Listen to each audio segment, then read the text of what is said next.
Muwaksan Mountain. Tara at samahan nyo nga ako na maglakbay dito naman sa kabundukan. At umakyat nga kami ng bundok. Sa pag-akyat pa lang namin, ay naku talaga namang makikita mo na ang challenge. Nakita nga namin sa mapa na medyo malayo-layo pa ang tore ng Muwaksan. Pero hindi kami sumuko. Kahit alam namin na 3 oras ang paakyat at ito na nga malapit na kami sa katotohanan. Wala pa yan kami sa tuktok, andito pa lang kami niyan sa mga medyo kumalahati naman na ng kaunti.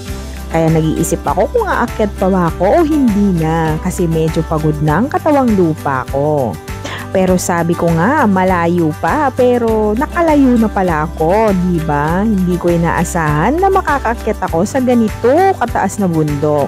Kasi nga naman, ang kinalakihan ko ay hindi naman masyadong matatarig ang bundok at nakakatakot nga naman ang umakyat doon. Pero dito, aba, talaga namang ma-excite ka na marating ang tuktok ng bundok at eto na nga kami. Tanaw ko na ang tore. Ayan na. At eto na nga, nang kami nga ay makarating na sa tuktok, ay syempre, wala kaming ibang ginawa kundi picture dito, picture doon, post dito, post doon. At eto na nga kami. Ayan, akalain mo na akyat ko ang ganito sa edad ko ba namang ito? Talaga namang tsinaga ko na makarating dito. It's a memory, Muwaksan. At eto na nga kami. Finish line at bababa kami ng higit 2 oras naman ang aming lalakbayin pababa.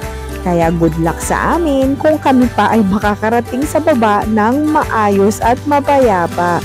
Medyo hulas na ang mga itsura namin at pawisan na. Masyado na kami nakaubos ng mga pot burn.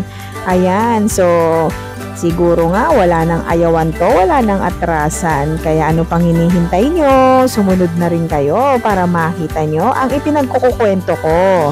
Ito lang naman ang isa sa pinakamagandang bundok na makikita nyo nga naman dito sa Korea.